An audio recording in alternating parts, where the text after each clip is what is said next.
Hello everyone, welcome back to Juris legal chambers. I am Vansh Nagpal and आज के इस video session में हम लॉ ऑफ सेडिशन को समझेंगे।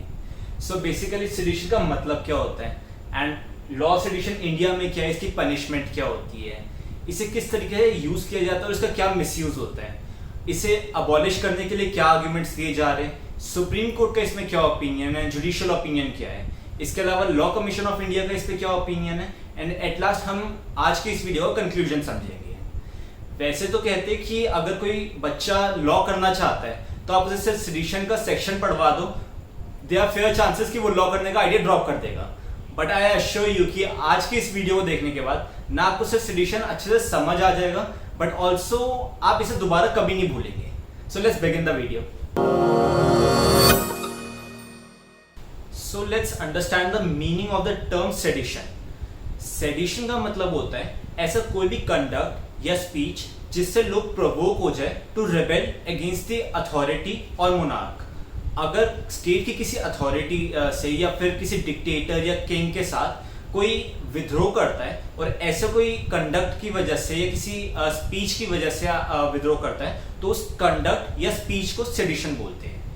अगर ऐसा कोई चीज को लिखा गया है जिसकी वजह से लोग विद्रोह कर रहे हैं तो उसे सेडिशियस लाइबल बोलते हैं। और अगर ऐसा कोई इंसान जो ऐसे सेडिशियस लाइबल को लिख रहा है, ऐसे कोई कंडक्ट कर रहा है, ऐसे कोई स्पीच दे रहा है जिससे लोग विद्रोह करें, उसे सेडिशनिस्ट बोलते हैं। सेडिशन की डेफिनेशन हर कंट्री में वेरी कर सकती है।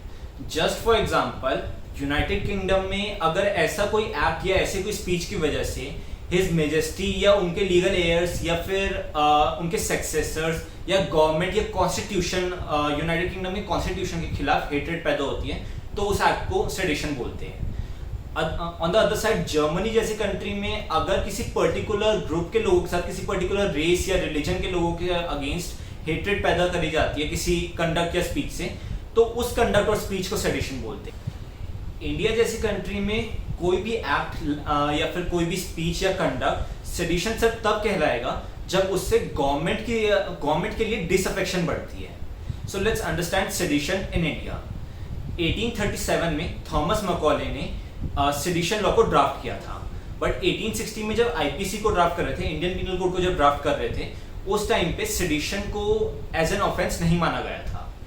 1870 में सर जेम्स स्टीफन ने एक अमेंडमेंट लाए थे जिसके थ्रू सेडिशन को आईपीसी में ऐड कर दिया गया था under section 124A। Sedition was one of the draconian laws. Draconian laws का मतलब होता है स्ट्रिक्ट लॉ, जिसका मेन पर्पस ये था कि कोई भी कॉलोनियल रूल के अगेंस्ट, ब्रिटिश रूल के अगेंस्ट आवाज ना उठाए, क्योंकि उस टाइम पे बहुत सारे स्ट्राइक्स चल रहे थे इंडिया में, इंडिपेंडेंस मूवमेंट चल रहे थे, तो उन्हें देखते हुए ये माना गया था कि इस लॉ की वजह से लोगों को हम चुप करा सकते हैं और अपने अगेंस्ट खड़ा होने नहीं देंगे। Let's understand the definition of sedition under section 124A of Indian penal code. Any person who either by words spoken और written or by signs or visible representation or otherwise attempts to bring hatred or contempt or excites or attempts to excite the disaffection towards the government established by law will said to be committing sedition. So much to grasp, right? Hindi में समझते कि sedition का मतलब क्या है। कोई भी इंसान जब कोई ऐसा एक्ट करता है जिससे गवर्नमेंट की तरफ लोग गवर्नमेंट से नफरत करते हैं या गवर्नमेंट के ऑर्डर्स को फॉलो करने से मना करते हैं या कोई ऐसा काम करते हैं जो गवर्नमेंट के इंटरेस्ट में नहीं होता, तो ऐसे एक्ट को, अगर वो ऐसे एक्ट को किसी भी बोल के करता है या कुछ लिख के करता है या कोई भी साइन शो करके करता है या किसी भी तरीके से करता है, तो ऐसे इंसान सेडिशन का ऑफेंस कमिट कर रहा है। Now the punishment for sedition is ranging from 3 years of imprisonment to life imprisonment. कोई भी अगर सेडिशन का कोई एक्ट करता है, सेडिशियस एक्ट करता है, तो उसे 3 साल से लेके लाइफ इम्प्रिजनमेंट तक कहीं भी सजा मिल सकती है एंड इसमें फाइन भी ऐड हो सकता है। अदर देन दिस, कोई भी इंसान जिसे सेडिशन के लिए चार्ज किया गया है, जिसे सेडिशन के लिए कन्विक्ट करा गया है, उसे कभी भी गवर्नमेंट जॉब नहीं मिलती एंड जिसे भी सेडिशन के लिए चार्ज करा जा रहा है उसका पासपोर्ट इंपाउंड कर दिया जाता है। वो कंट्री छोड़ के कहीं जा नहीं सकता एंड जब भी बुलाया जाएगा उसे कोर्ट में प्रेजेंट होना पड़ेगा हर बारी। सो आप इस वीडियो को पॉज करके या रिवाइंड करके दोबारा मत देखना, जैसे जैसे वीडियो आगे बढ़ेगी आपको सेडिशन पूरा समझ आ जाएगा, इसमें क्या है और डेफिनेशन को इस तरीके से क्यों बनाया गया है। एंड अदर देन दिस इसमें टोटल 2 चीज़ें जो इस टाइम पे आपको ध्यान रखनी है। फर्स्ट द टर्म डिसअफेक्शन, इसमें डिसअफेक्शन टर्म यूज कर रखी है जिसे काफ़ी वाइड माना गया है एंड काफ़ी वेग टर्म माना गया है, जिसकी वजह से इसे आर्बिट्रेरी यूज करा जाता है। इसे भी हम अभी आगे डिस्कस करेंगे। And second, this is just against the government of law. अगर ये कंट्री के अगेंस्ट या कॉन्स्टिट्यूशन के अगेंस्ट नहीं है, अगर कोई गवर्नमेंट इलेक्टेड है, फॉर एग्जांपल सेंट्रल गवर्नमेंट या स्टेट गवर्नमेंट जो है, अगर उनके खिलाफ कोई ऐसा एक्ट करा जाता है, then only it will amount to sedition. Let's understand the use and misuse of sedition law. So किसी भी कंट्री में, किसी भी स्टेट के अंदर उसकी प्रॉस्पेरिटी सिर्फ तभी हो सकती है जब वहाँ पे गवर्नमेंट स्टेबल रहती है। अगर हर 6 महीने में या साल में गवर्नमेंट चेंज होती रहेगी तो उस स्टेट की या उस कंट्री की प्रॉस्पेरिटी कम हो जाएगी। सो सेडिशन लॉ जो होता है वो एक तरीके से गवर्नमेंट, इलेक्टेड गवर्नमेंट जो होती है उसे प्रोटेक्ट करता है कि कोई भी ऑर्गेनाइजेशन या फिर कोई भी ग्रुप आके उन्हें ओवरथ्रो ना करे by using violence and all. So section 124A of Indian Penal Code is the section to protect the government from all the anti-national, secessionist and terrorist organizations or terrorist elements. On the other hand, जो sedition के against argument करते हैं उनका ये मानना है that dissent and criticism are the essential ingredients to a robust public debate in a vibrant democracy. किसी भी कोई भी इंसान अगर गवर्नमेंट के एक्शन को क्रिटिसाइज करता है या उन्हें क्वेश्चन करता है, then these are essential ingredients जिससे एक हेल्दी पब्लिक डिबेट हो सकती है। ऐसे किसी क्वेश्चन को या ऐसे किसी एक्शन को जो गवर्नमेंट के खिलाफ है उसे हम सेडिशन नहीं कह सकते। And right to question and right to criticise are the fundamental ideas of the democracy. As we speak of Indian perspective, जो सेडिशन के अगेंस्ट है उनका ये मानना है कि सेडिशन जैसे लॉ को कॉलोनियल रूल में लाया गया था एंड इंडिया जैसी डेमोक्रेटिक कंट्री में इसकी कोई ज़रूरत नहीं है। ब्रिटिशर्स ने जब इसे इंडिया में लॉन्च किया था, इसे इंडिया में शुरू किया था सेडिशन को, उनका इकलौता यही पर्पस था कि जो भी हमारे खिलाफ आवाज़ उठाएगा उसकी आवाज़ को दबाना है हमने। बट आज की डेट में 2009 में ब्रिटिशर्स ने भी इस रूल को, सेडिशन को अबॉलिश कर दिए। देन इंडिया में इसे हम क्यों कंटिन्यू कर रहे हैं आज तक? Sedition under section 124A includes the term disaffection. Disaffection term को जैसे हमने पहले भी डिस्कस किया था, this is a very vague term and it is subjected to interpretation to whims and fancies of investigating officers. Investigating officer अपनी मर्जी से इस टर्म को इंटरप्रेट करते हैं। अगर उन्हें लगता है कभी किसी को फंसाना है तो this term disaffection is very wide in nature. उसे कभी भी ऐसे एक्ट के लिए फंसाया जा सकता है। आगे हम इसे एग्जाम्पल के थ्रू भी समझेंगे।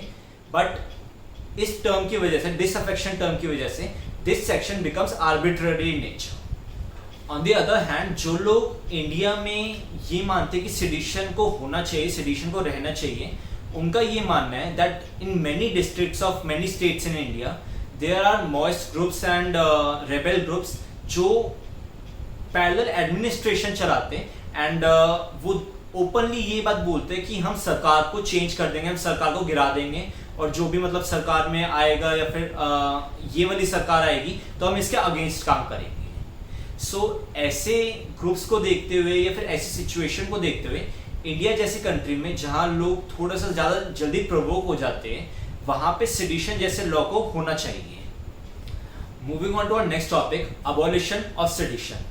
सो बेसिकली पिछले कुछ सालों में यूनाइटेड किंगडम, युगांडा, न्यूयॉर्क और ऑस्ट्रेलिया जैसी कंट्रीज ने या तो सेडिशन को कम्प्लीटली अबॉलिश कर दिए या फिर सेडिशन के लॉज को अमेंड किए।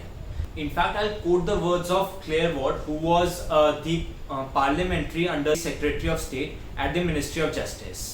2009 से लेकर 2010 तक उनके पास ये पोस्ट थी एंड उन्होंने ये बोला था that while abolishing sedition that freedom of speech is now seen as the touchstone of democracy and the ability of individuals to criticize the state is crucial to maintaining freedom.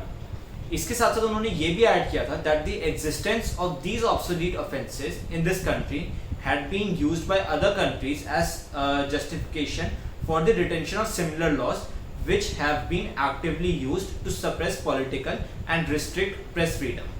Abolishing these offences will allow the United Kingdom to lead in challenging similar laws to in other countries where they are used to suppress the speech.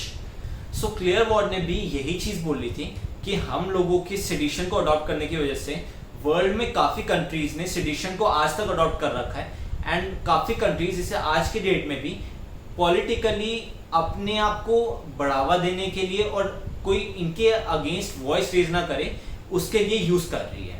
So sedition को हमें abolish कर देना चाहिए.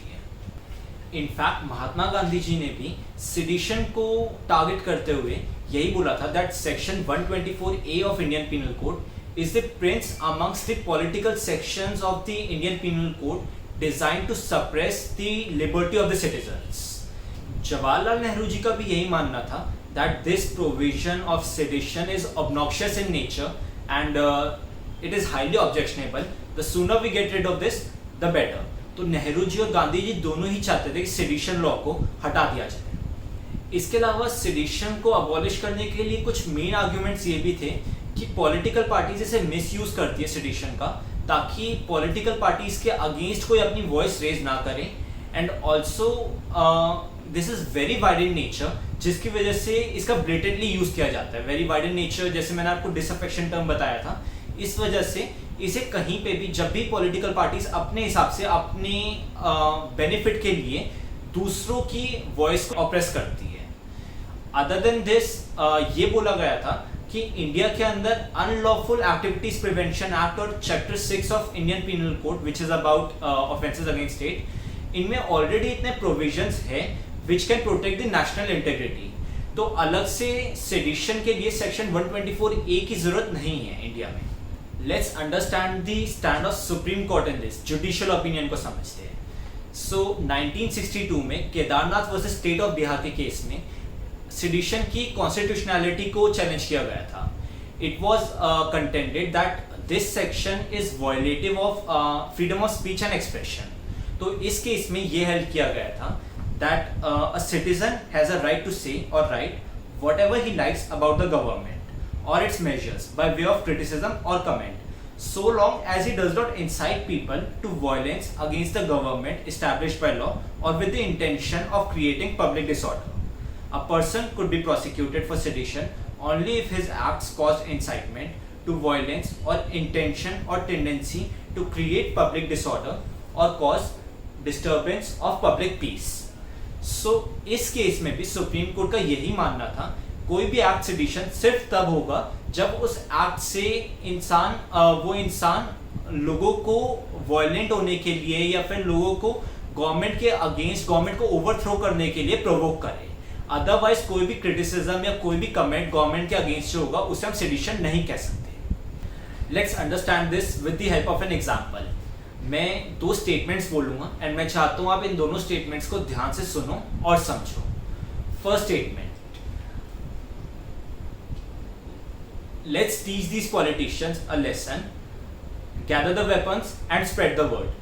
आओ इन नेताओं को सबक सिखाते, हथियार इकट्ठे करो और जाके सबको ये बात बता दो. Second statement, this government is non worthy. In the next election no one is gonna vote for them. ये गवर्नमेंट डिजर्विंग नहीं है, वर्दी नहीं है. अगले इलेक्शंस में कोई भी इस गवर्नमेंट के लिए वोट नहीं करेगा. पहली स्टेटमेंट में हम पॉलिटिशियंस के अगेंस्ट वायलेंस करने को बोल रहे हैं, so that would definitely amount to sedition. Question आता है सेकंड स्टेटमेंट. सेकंड स्टेटमेंट में भी एक तरीके से हम डिसअफेक्शन ला रहे हैं, जहां हम लोगों को ये बोल रहे हैं कि ये गवर्नमेंट वर्दी नहीं है या फिर ये डिजर्विंग नहीं है और इन्हें हमें पसंद नहीं करना चाहिए, हम इन्हें हटा देंगे. इसमें भी एक तरीके से हम डिसअफेक्शन को ला रहे हैं. तो अगर केदारनाथ वाली जजमेंट ना होती तो सेकंड स्टेटमेंट को भी सेडिशन माना जाता.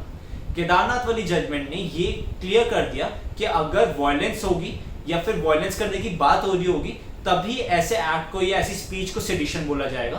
अदरवाइज नॉर्मल क्रिटिसिज्म को हम सेडिशन नहीं बोल सकते. 2016 में जब कन्हैया कुमार को सेडिशन के लिए चार्ज किया जा रहा था, उस टाइम पे जवाहरलाल नेहरू यूनिवर्सिटी के बच्चों ने सुप्रीम कोर्ट में अप्रोच किया था एंड सेडिशन की वैलिडिटी को दोबारा चैलेंज किया था. उस टाइम पे भी सुप्रीम कोर्ट ने अपनी केदारनाथ वाली जजमेंट को अपहेल्ड किया and they reiterated the necessary safeguards. Before we move on, अगर आपने अब तक हमारे चैनल को सब्सक्राइब नहीं करा है, just do subscribe the channel and don't forget to hit the bell icon, जिससे हमारी सारी वीडियोस की रेगुलर नोटिफिकेशंस आपको मिलती रहेगी। Moving on to our next point, opinion of law commission of India. Law commission of India के opinions काफ़ी vary करे हैं सेडिशन को लेकर। 39th रिपोर्ट में 1968 में लॉ कमीशन ने सेडिशन को हटाने का, सेडिशन को रिपील करने के आइडिया को रिजेक्ट कर दिया था। दे वर ऑफ ओपिनियन कि सेडिशन को एज अ लॉ इंडिया में कंटिन्यू करना चाहिए। However in 42nd report of 1971 law commission of India ने ये सजेस्ट करा कि हमें सेडिशन के स्कोप को एक्सपैंड कर देना चाहिए। अब तक सेडिशन जो होता है वो सिर्फ गवर्नमेंट के खिलाफ अगर कोई ऐसा एक्ट किया जाता है तभी होगा। हमें इसे गवर्नमेंट के साथ साथ कॉन्स्टिट्यूशन, जुडिशरी और लेजिस्लेचर के लिए भी एप्लीकेबल कर देना चाहिए। अगर इन तीनों इंस्टीट्यूशन के खिलाफ भी कोई डिसअफेक्शन लाता है तो उसे भी सेडिशन ही टर्म करना चाहिए। अगस्त 2018 में recently law commission of India ने जो अपनी रिपोर्ट पब्लिश की है, उसके अकॉर्डिंग लॉ कमीशन का ये मानना है that now it's a time to rethink to revoke this section 124A of Indian penal code. And अब हमें इस बारे में दोबारा विचार करना चाहिए कि हमें सेडिशन को अबॉलिश करना चाहिए या नहीं। ऑल्सो दिस सजेस्टेड कि किसी भी एक्ट को सेडिशियस एक्ट सिर्फ तब कहना चाहिए जब ऐसे एक्ट से या तो पब्लिक ऑर्डर डिस्टर्ब होता है या फिर किसी ऐसे एक्ट से गवर्नमेंट को वायलेंस करके या इलीगल मीन से ओवरथ्रो करने की बात की जाती है। Moving on to the conclusion, ये सच है किसी हद तक कि अगर ऐसी कोई भी सेडिशियस एक्टिविटी होती है, ऐसी कोई भी सेडिशियस स्पीच या कोई सेडिशियस वर्ड्स होते हैं, वो ना सिर्फ गवर्नमेंट के खिलाफ एक नफरत पैदा करते हैं बट उनसे स्टेट को बांटा भी जाता है या बांटने की कोशिश करी जाती है रिलीजन और कास्ट के नाम पे। एंड अगर ऐसी एक्टिविटीज को, ऐसी बातों को, ऐसी स्पीच को अगर रोका नहीं जाता देन इनकी वजह से आगे वायलेंस ज़्यादा हो जाती है एंड पब्लिक ट्रैंक्विलिटी या पब्लिक पीस इससे डिस्टर्ब होती है। As Napoleon Bonaparte rightly quoted, the world suffers a lot not because of the violence of bad people but because of the silence of good one. Also on the other hand law commission का ये मानना था that किसी भी expression या frustration over the state of affairs को हम सेडिशन नहीं बोल सकते। If the country is not open to positive criticism, अगर कंट्री पॉजिटिव क्रिटिसिज्म के लिए तैयार नहीं है, then there is no difference between pre independence and post independence eras. India is the largest democracy of the world and freedom of speech and expression are essential ingredients of any democratic country।